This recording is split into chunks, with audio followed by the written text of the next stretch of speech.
There is a hidden history that's been deliberately obfuscated from the peoples of the world, and that's why I am on the trail of the Nephilim. Thanks so much for tuning in. Today, I think you'll find this interview very interesting. I know I'm intrigued, and I love this, folks, because I don't do pre-show things with people. I like to get it fresh, so I'm reacting and hearing it for the first time, just like you are. So we'll get into that, but first, a word from our trusted sponsor. Have you ever wondered what happened to the legendary Chuck Norris? I recently saw a video he made, and I was shocked. The guy's in his 80s and still kicking butt and working out and staying active. Got to stop right there. Folks, I was at a gym right after the fire in 2018. So we moved into Thousand Oaks, and I was at the Y. And I walk in, all the weight stuff was in a trailer, and I walk in, it was this guy, old guy, working out, and I didn't recognize him, and I was following him, and he was lifting weights that I could barely budge. I'm going, my gosh, who is this guy? And he's reading a script. And so we're just the two of us in this little gym, and I go, hey man, I hope you get the part. And he just kind of looks at me and laughs. And when I walk out to my car after I'm on my workout, I realize, oh my gosh, that was Chuck Norris. Okay, but I digress. What's even more shocking is Chuck Norris is stronger. He can work out longer, and he even has plenty of energy left over for his grandkids. He did this by just making one change. He says he still feels better, like he's in his 50s. His wife even started doing this one thing too, and she's never felt better. She says she feels 10 years younger. Her body looks leaner, and she has energy all day. Chuck made a special video that explains everything. Make sure you watch it by going to chuckdefense.com/LA. I'll say it again, folks. chuckdefense.com/LA, or by clicking in the link below this video. It will change the way you think about your health. Once again, that's chuckdefense.com/LA, and click on the link in the description below to watch the video now. Just a reminder, the legendary Chuck Norris is a whopping 81 years old, and yet has more energy than I do. He discovered he could create dynamic changes to his health simply focusing on 3 things that sabotage our body as we age. Folks, check it out. Watch his method by clicking the link in the description box below. Once again, that's chuckdefense.com/LA. Remember, folks, that story I told you about the little trailer gym that I was in with Chuck Norris, that's true. He was lifting weights that were heavier than I can lift. Check it out. Once again, the website, chuckdefense.com/LA. Check out the video. So I'm here with Bryan Sawyer, and is that how you pronounce the last name, Sawyer? Sawyer, just like Tom Sawyer. Okay, just like Tom Sawyer. And you are a Bigfoot researcher. And tell us the story. Tell us what happened, please. Well, yeah, I kind of got into this by happenstance. You know, I've been an actor here in Detroit, Michigan area for some time now. And, you know, usually when Hollywood comes to town, I'm on one of the sets. You know, I've met Ben Affleck and Henry Cavill and Gal Gadot, and I spent a lot of time with John Hamm and David Harbour from Stranger Things. And so being in the Michigan film atmosphere, you know, I do a lot of test pilot shows. So about 1.5 years ago, I was filming a test pilot show, paranormal show, and on that show, there was a Sasquatch eyewitness, and his name was Aaron Young. And I'm going to tell you, LA, when he gave his eyewitness encounter about what happened, that was the moment when I said to myself, like the light bulb went on, and I said, oh my goodness, these things are real. Yeah. Because prior to that, you know, I'd seen Patterson Gimlin film way back in the 70s. We all did, sure. Watching In Search of with Leonard Nimoy. And then that catapulted to the $6 Million Man with Andre the Giant, you know, and the connection of the UFO there. But up until that point, you know, it's just entertainment. You watch some YouTube videos here and there. But when I met this eyewitness, I said, something's going on here. So with all my connections, I said, you know what? I'm going to do a test pilot, a TV pilot show.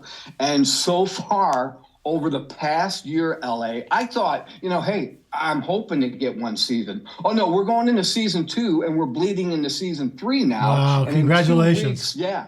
Thank you, sir. God's blessing it. It's totally a God thing. And in 2 to 3 weeks, we start submitting to a lot of the major networks, including Netflix and the Discovery Channel. Good for you. So, yeah. So, but it's all in God's hands and what God wants. And after a lot of prayer, I felt like God had said to me, hey, why don't you go out, collect the data, and then afterwards you're going to give a testimony. So I just kind of gradually started. And I have to admit, when I first started this, I'm going in with the mindset that, hey, these things are just Gigantopithecus. They're just a connection to the ape family. Mm-hmm. And then I had my Christian, I'm a born-again Christian. So I'm like, well, hey, we need to get into this because we need an alternative storyline to maybe war against the narrative that these things could be a missing link. So that was my thought process. Let's get into it, find out we can find out. And then all of a sudden, once I announced it, people all over Michigan started contacting me.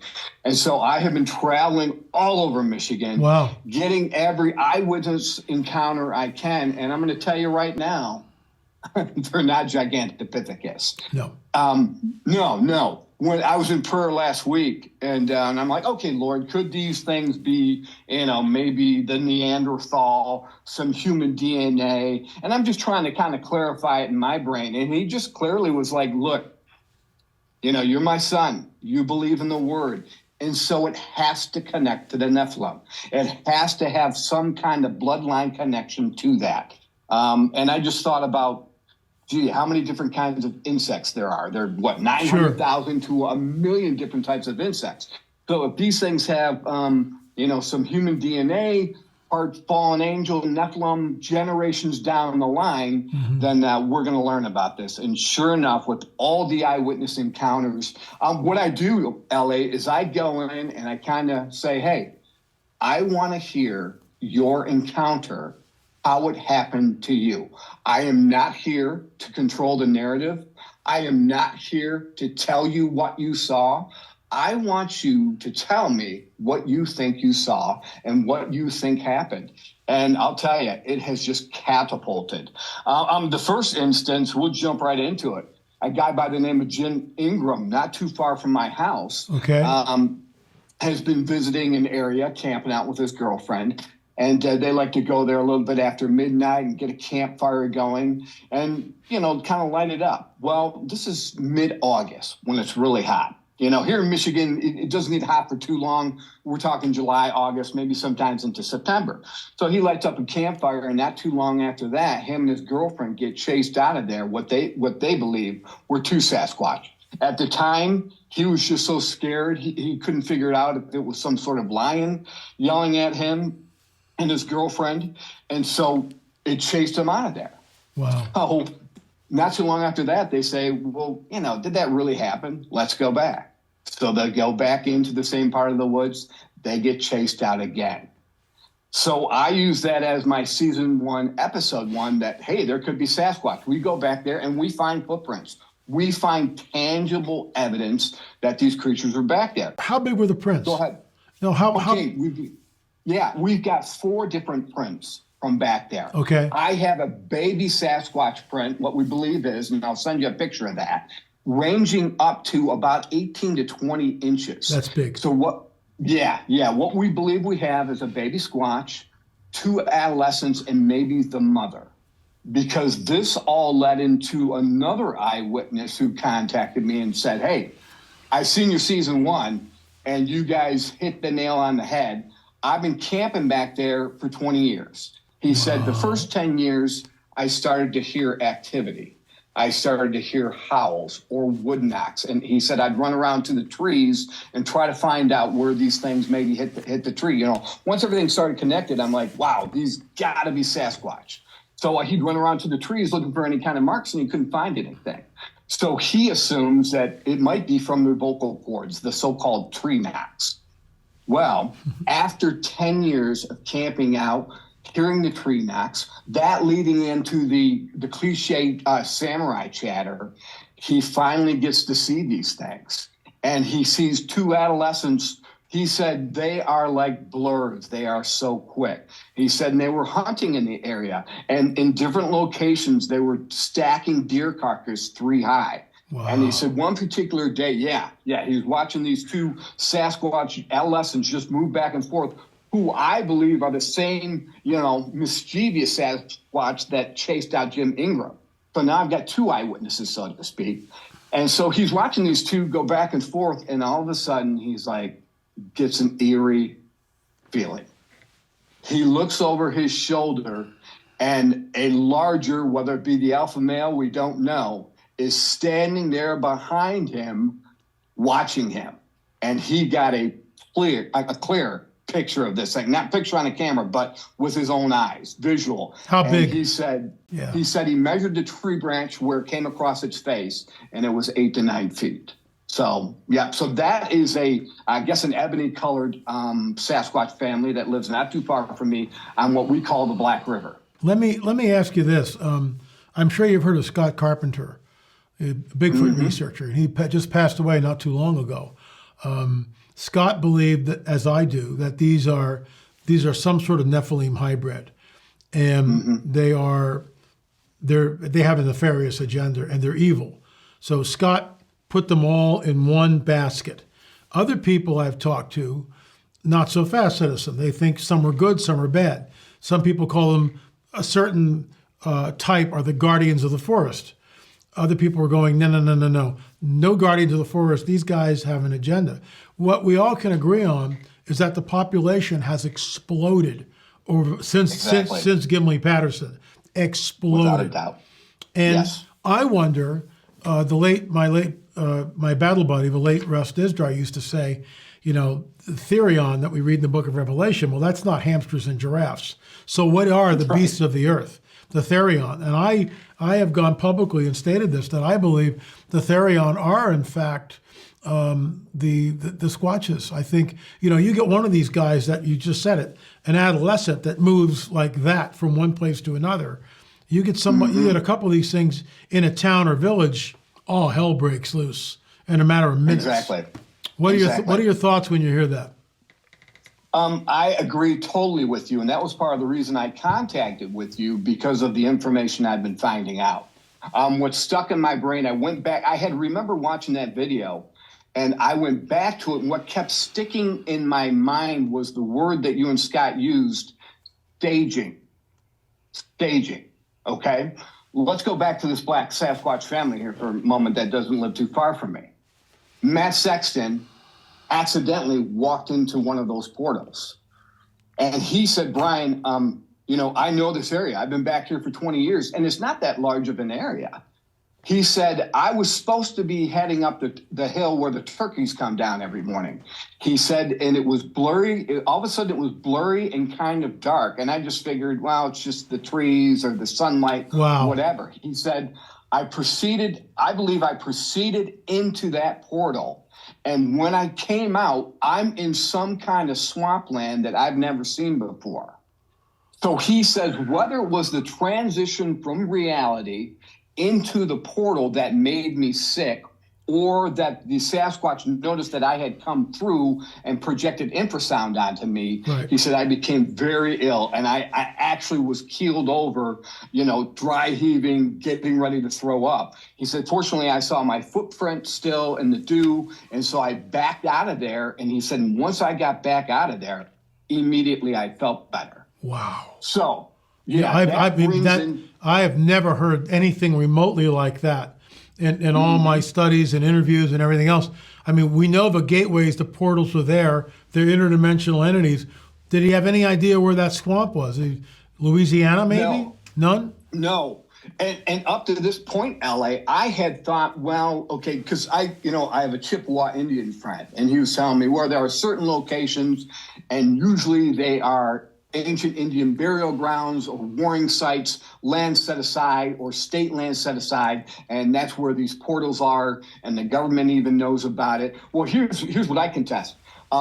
Matthew told me he believes that they can summon portals when and where they want. Wow. Some may have different abilities than others, higher intellect. There's just different levels of these beings.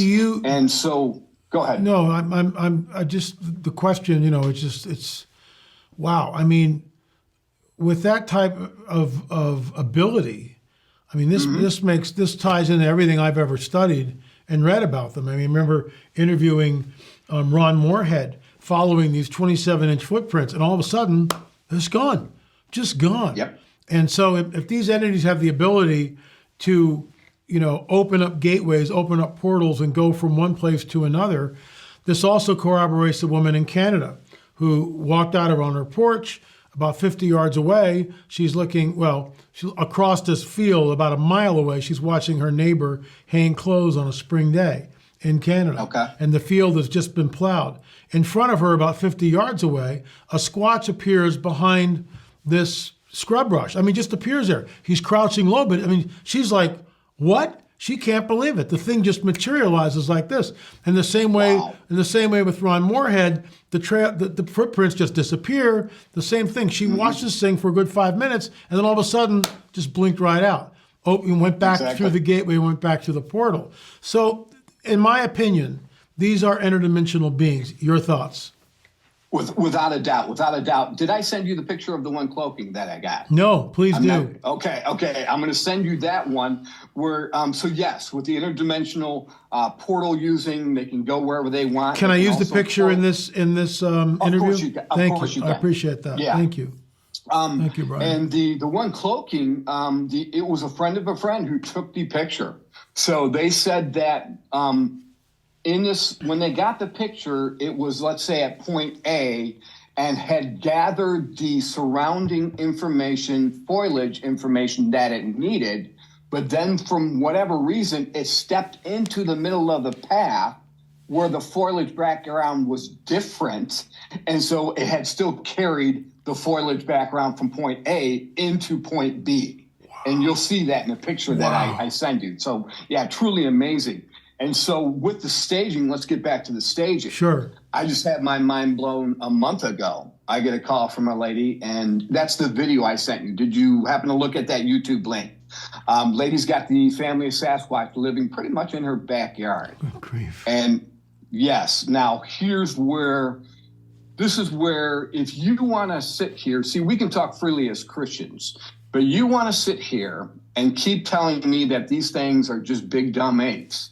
You go right ahead. Yeah, but they're when not. you do that, you're denying the biblical narrative of what we know and what we're learning. So this family of Sasquatch started mind speaking to her. Right. One had something called, she had done something, and it said, stupid human. And she replied, stupid human, I can hear you. And this thing was like, you can hear me? Huh. You're one of the ones that can hear, whatever that quality may be. So she gets into kind of a relationship, and now she's seeing the big male. She would talk to him, and she said, he finally asked me, well, what do you want from me?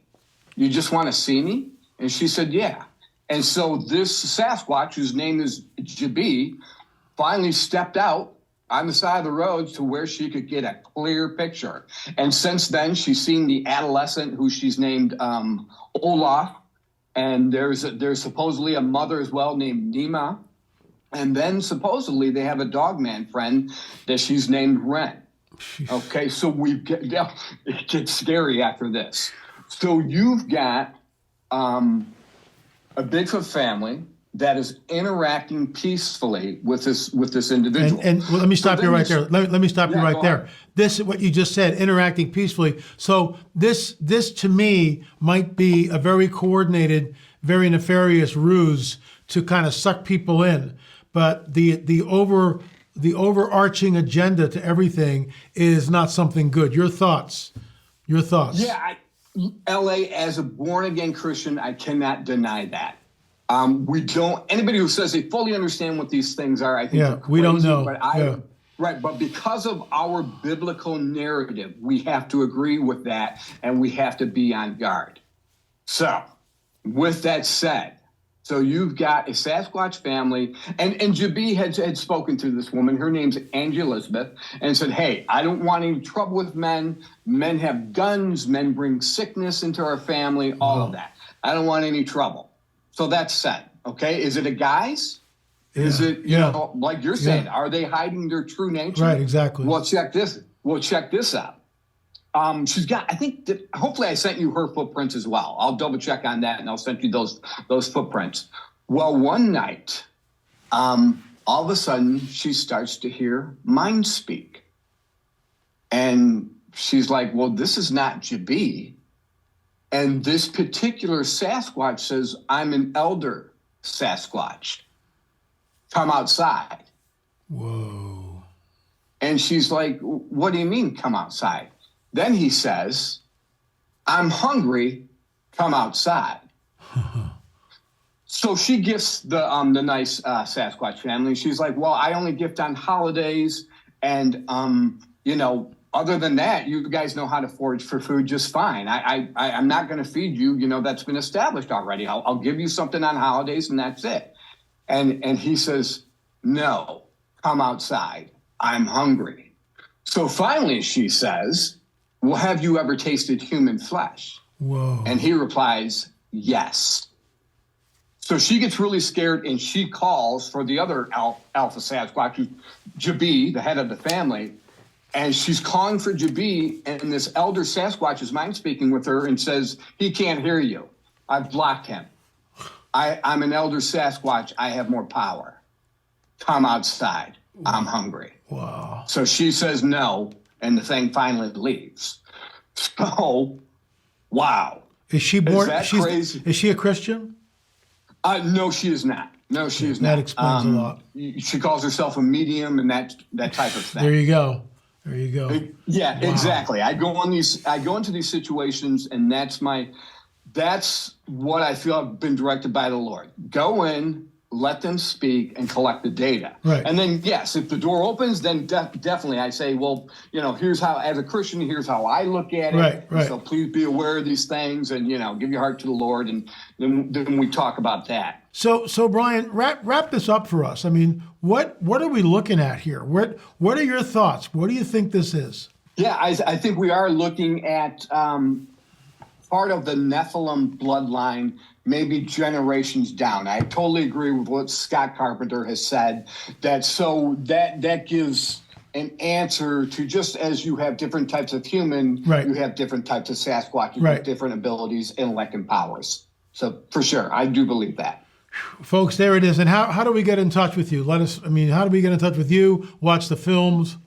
Yeah. Go to bigfootsofmichigan.com. There you go. Or if you go to YouTube, go to YouTube and type in, because we're new, go to Bigfoots of Michigan channel when you go to YouTube, and then we'll come up. We've got all of season 1 on there. We're starting to edit season 2. Congrats. And then we're on all the social media platforms, mainly Facebook and all that, and you can follow us there. But the website will lead you to all of those locations. And let me just, ask or say this to you. I mean, we talked about this, we touched on it, that there's been a population explosion with these things since Gimli Patterson. I mean, an explosion. People are seeing them all the time. I just wonder, and this is my question, do you think that these could be the Therion, the beasts of the earth that we hear about in the book of Revelation?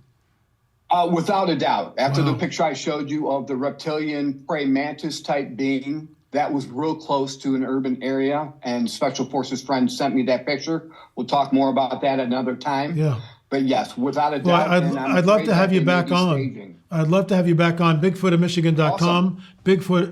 Bigfootofmichigan.com. Check it out, folks. This is cutting edge stuff. Bryan, it's great to see you. And folks, again, support his channel. Support what he does. This is important information. And don't forget, we've got 9 and 10 available. What is the truth? There is a connection, believe it or not, between the Squatches and the whole UFO phenomenon. There is. And maybe we need to do a film together. And maybe that'll happen in the future. Wonderful. We'll see. Definitely. Thanks so much for watching, folks. Remember, hit the subscribe button below, and we'll see you again. And I want to thank you, Bryan, for coming on the record. Really important information. Thank you, sir. What happens if a mile-wide craft shows up above Washington? Who's behind it? Well, at some level, the government, the military, and the intelligence community. It is a threat, and it's going to soon become a global threat, and it's going to require a global response. The UFO phenomenon has become the great off-putting. We're going to get disclosure accidentally. An interesting time to be alive. We live in a time where literally the government told us these UFOs are real, we don't know what they are. The question then is, who are they in contact with? Are they truly extraterrestrial? Has mankind been visited by inhuman entities? What are your closing thoughts in regard to disclosure? Floodgates are open, and all bets are off right now. They're definitely conditioning the masses for some kind of revealing of technology. We're being visited by extraterrestrials. If you look at the late night talk hosts, when they're talking to all the presidents, and they always bring up the question, are you going to tell us anything?